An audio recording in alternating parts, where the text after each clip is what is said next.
kind of getting into my eye. So as I said, it's been a while. This is Dr. Taiwo. I've been, as a doctor, things have been happening. I've been at work trying to put things into perspective. At some point, I was not feeling fine. Here in Africa, we have mosquitoes, and so I got bitten by a couple, and I'm currently even taking anti-malaria drugs and all that. But today is a very wonderful Saturday, and I'm so happy to be here to join you here. We're talking about, first of all, I'm happy to have you here. All of you who watch this later, all of you that will join me today in this live. Talking about from stuck to unstoppable. The concept of being free from self-limiting beliefs. That say from things that it's from our own end, because quite truly um, we can't change the whole things that happen to us from the external. Somehow we can change what we do and how we affect ourselves and how we carry ourselves, how we think about ourselves. So the concept of from stuck to unstoppable is an inner reflection towards ourselves. I've always been talking about failure and how we can use failure to our advantage, how we can grow from failure from point 0 to point 1, from point A to point B. So today I want us to be talking about self-limiting beliefs. So what are self-limiting beliefs basically? Self-limiting beliefs are things we tell ourselves, preconceived notions in our minds um, that are barriers or fences or walls, that don't allow us to do things that we inherently can do, but we've forgotten that we can do them. So that's my own definition of self beliefs. Although some of these beliefs were injected into us by the environment, by people around us, by our experiences and failures, but there are things that we carry on, especially towards adulthood, towards the fact that we keep on carrying them on until some people even carry them on until they leave this world. So that's what a self-limiting belief is. I'm Dr. Odolano. I'm the doctor that is going to walk you through fears, your doubts, your self-limiting beliefs, your uncertainties, and would use that to your advantage. Let me tell you a quick story about myself. So I've never really been the smartest kid in school. I know I'm smart. That one I know. I've checked. I know I'm intelligent. I have a unique intelligence in which all of us we all have that. But I think I stumbled mine quite early. I have that unique understanding of things that there are few people that can resonate, but it's truth. And fast forward, I got into medical school. I've always loved people, though. The psych human beings, how to understand human beings, to deal with human beings, and all that. But that was that, too. So I got into med school. In my first year, there's rumor. Excuse me. There's this rumor that they used to say in school that if you are the class representative of your class and you are a medical student, you cannot make it into your second year medical student. As in, before I got into school, it was not something in my school actually. It was not, nobody has done or had done that rather. And then to a large extent, I saw myself as the class rep. I was given the position. It started from being course rep for one course, Physics 101. From Physics 101, I got course rep for almost all the courses till it just became natural for me to become class representative. As of as of the first semester, That's when it became settled and I became the class rep. And I did not, I, long story short, I became a 200 level medical student, which seemed impossible to some people. Some people even went that far to go on and say that I bribed my way through school, but that was funny. So since then, my 200 level, I had a receipt, or it's a receipt in a med school, receipt or repeat. The idea of coming back to write your exams again. I mean, then I was the class rep. I gave up the position of the class rep and went for the secretary general of my student union. If you know what that means you're the governing body for students. I was just in Trevor at that time, and I was endearing. I really knew that. Of course, yes, I loved the medicine. More certainly, I knew more that I was called for something was calling me. It was a very bumpy and interesting ride, and I became the secretary general for the whole school student union. 300 level, I had another receipt. Same thing, I had a position. 400 level, I had a receipt. 500 level, I was the only person in my class to have a receipt. This light is giving me, I don't like this light. I don't know if it's better though, but I'm having, it's giving me the interrogation energy. I'm being interrogated by the cops. So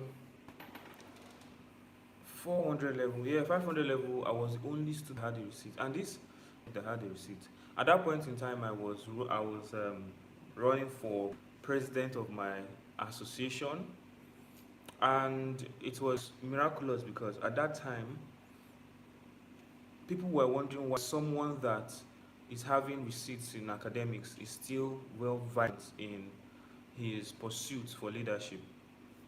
It seemed funny though, but I kept on pushing. I didn't get the position, but I became the senator for my class. And all this journey, it was so hard at the 500 level that I was commuting from one location to the other. And all this made me understand one thing. It made me understand simply that you are being called to something. No matter what it is, and we all have our unique set of intelligence. You are being dragged towards something. And ever since school, I was a leader in school, but I kept on moving. I failed through school, but that journey taught me something. What did that journey teach me? It taught me that you don't really have to get what you want to get at the first instance. You don't really have to be flawless. I mean, some people are gifted and they might not have ever had any situation of failure. But I want to put it to you that you see, failure is a different tang of success, a different flavor to success. If you've never really been in a position whereby you had to start over again, then I don't think this podcast for you or this live session is for you. But if you've been in a situation whereby you did your best and yet you did your best and yet you still did not make it, how do you go about that? How do you grow from that? How do you get better from that? How do you move from that? So, from Stock to Unstoppable is a book, my book, that is going to walk you through failures, how to navigate through failures, how to move from point A to point B in failure, from one failure to the other. There's a saying, in the journey of success is paved with checking points of failures. So the quicker you are to get to those checks of failures, the faster you get to your destination. So you have to get to those failures as fast as possible. But the thing is, our society is. I need to drink water. I'm a bit thirsty.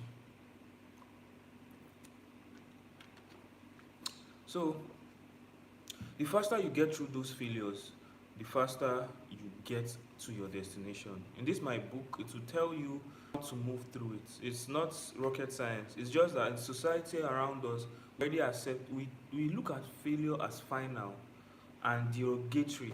But most times, most people that have done great things on planet Earth, I can see everybody that has done great things on planet Earth has sacrificed their self into failure at a point. Maybe we cannot relate because at the time you meet them, they are already successes. But many people have failed their way through success. And it's something that we have a negative agenda towards. I mean, as a child, nobody taught you how to say the ABCD. Like, no, you were taught rather, but it was not your first goal that you could say it. It was not your first goal that you could do the times table. It's not your first goal that you could, recite the periodic table. It's not your goal that you could learn the road to your house. I mean, this is life. The only thing is, when we raise the stakes so high, it's failure, that when it happens, it seems like it's a final blow. But it's a particular ingredient to success. So my book is going to walk you through this, and there's also a workbook that will be out by the end of the month by His grace, and that workbook is going to open up the whole agenda and use your own self and your own experiences to break free from failure, stuck in failure, and how to use it to your advantage. So I have many friends that are successes now, and it's yes, they bask on it, but they also don't forget to say how much they tried and failed.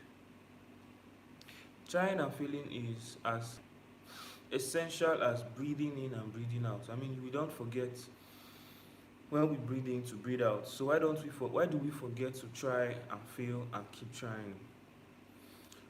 The only trick here is you have to break down those failures into bits, and you have to give yourself a deadline that is not the main time for, let me just say, not the exam day.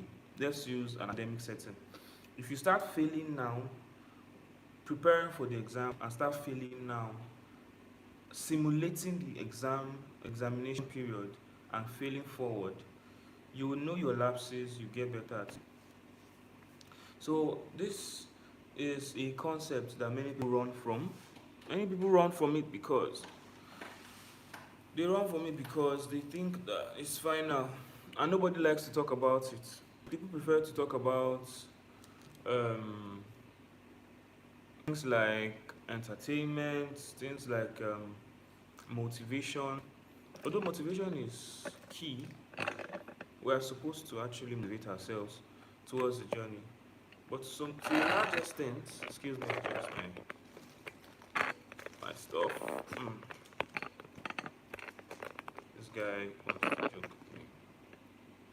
So to a large extent, success is just a mosaic or a conundrum of failure, a combination of several failures that now puts you into the limelight of success.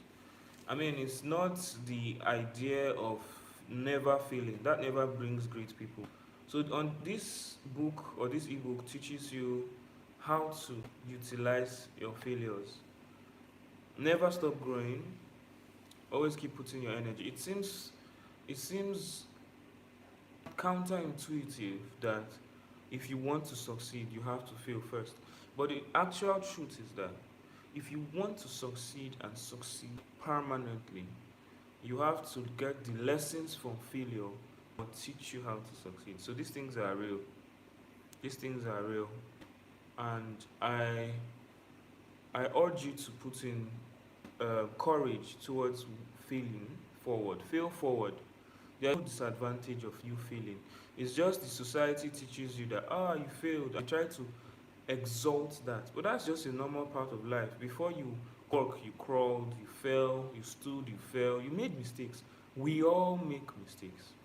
But the society doesn't want you to go through mistake. In short, when they catch you with it, you know, but you are not to accept it because anything you add to the phrase I am is a becoming.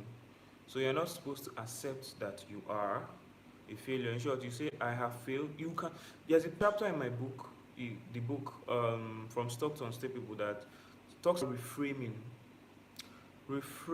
how to reframe things. Like I had a receipt. Okay, it's another time, another chance to learn the topic or learn the course better. I did not get. It's another opportunity to rephrase and know why I didn't get a job. So many things. It's all about the way you talk to yourself. It's all about the way you talk to yourself. If you talk to yourself, no matter what happens to you, there is a silver lining towards it. There's a silver lining. Thus, you can get that. You are never defeated, because defeat is in mind, you know. You are being defeated in your mind first before you're defeated on ground. Um, uh, I mean, these are things that we already know. Some of us already know this, while some of us need to hear it. I just heard this for the first time. But this is a dedication to you, that I will keep reminding you about this. That you can keep. Don't allow yourself to have that idea that it's the end, or I've got to my last point. You are not in your end. It's what you tell yourself. First of all, you know you must fail, and when you are failing, you are making progress. I don't know who told us that failure means you are not making progress. I promise you, you are making progress when you're failing. It just means that you need to re-strategize when you're failing. One, two. Everybody has an unfair advantage, and competition or comparison is the major issue that makes people give up. When you think you are better than someone, or at par with someone, and the person is doing better, then you are like, why am I not getting it? There could be a secret the person has. It could be, it could be something about that person that will make, or the person's grace, and the person will do better than you. Does not mean that you are not doing good. And the truth about it is, it means that some people are at level 100 and you're at level 1. And you cannot expect them to have the same results that you have, or rather, you have the result that they have, because they would excel better. It's just like playing a video game and you are playing against someone that has updated or upgraded all their weapons, and then you are playing and you expect to win them. You cannot win them. But this life is not a competition, it's a discovery.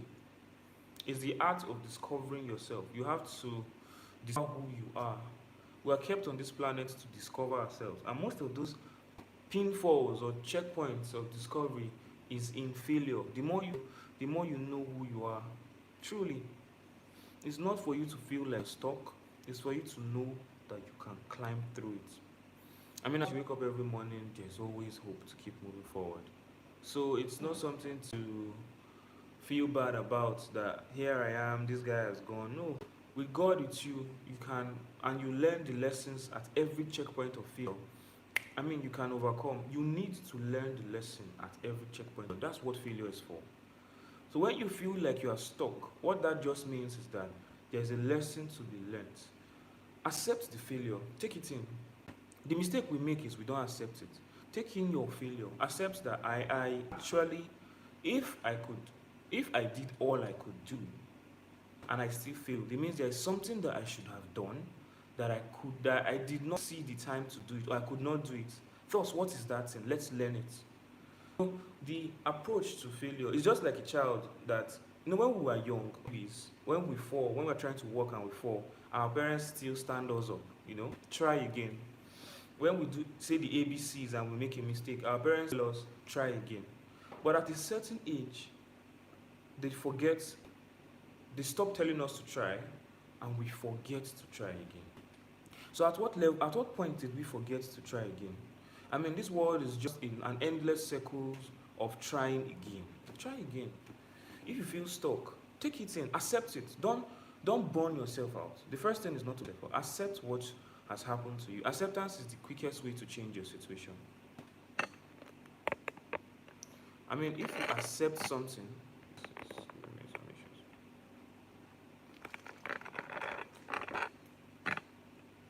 if you accept something, first of all, it is the fastest way to change or to get better. Yeah, accept your failures. Accept what that you are not enough, that you made a mistake, that this thing happened to you. When you accept it completely, you can stand up from the ashes and move forward. So being stuck is there are a lot of things that make people feel stuck. One, you could start to feel like you be regretting things, have regrets. I should have done this better and all that. It's just keeping you behind. Two, not accepting. You understand the fact that no, I don't think no, accept it. I made a mistake. Yes. Three, you have to let go of the blame game. You're not blaming anybody. What's happened to you. Yes, some people might have facilitated it. Happened to you. So it's not a problem. Accept it. Stuck. Accept that this is where I am. This is there's this he who is on the ground should fear no fall. I mean you're already on the ground. You have to accept when you've gotten through acceptance, the next thing to do is to move the needle towards your own end. Move the needle towards your success at at 0.1 degree. Demystify this. Do something that will drag you closer to your goal, even if it's just by 0.1 degree. Whatever it is, find it. It could be making that call, it could be going to sleep, it could be as simple as going to bed to wake up with a better, clearer head. The truth is that you have to understand that it's just like using a phone and the phone has crashed, is hot. Sometimes you need to rest, and these things are natural. So acceptance and piecing on the problem bit by bit. I mean, they said if you must eat an elephant, you must take it by bits. The thing is, in this earth now, we're too used to automation, how quick things can work, and we think that it's the same thing that works with human beings. I mean, the human body or the human mind or the human existence is an existence of process. That's why you see someone that is a master at something. That person is just somebody that has shortened the mental map of doing something to a very short time that it seems automatic. But the journey through that automation of mastery is paved in failures and setbacks and mental mappings.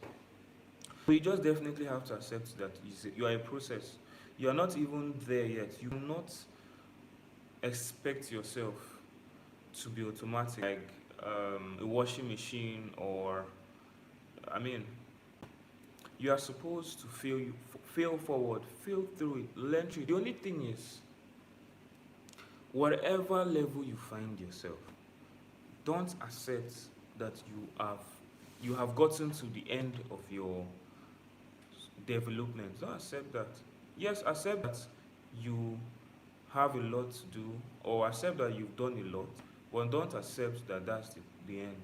I mean, why do you think someone has $1 trillion, like someone like Elon Musk, and is still working? He even works better than some of us. Why do you think the Apple franchise is still more phones? I mean, they already got great phones. Why do you think an athlete, Cristiano Ronaldo, is still playing football when he's basked in accolades? Why do you think Messi is still playing? The truth is, mastery is the byproduct of constant practice, and constant practice is a mental model. So, until next time, I want you to have a wonderful day. It's been a pleasure. We'll do this tomorrow, and feel free to get the book. It's most of what we said here is in the book, and it will update you on what to do when you feel stuck to become unstoppable and how to break free from your own beliefs. Thank you.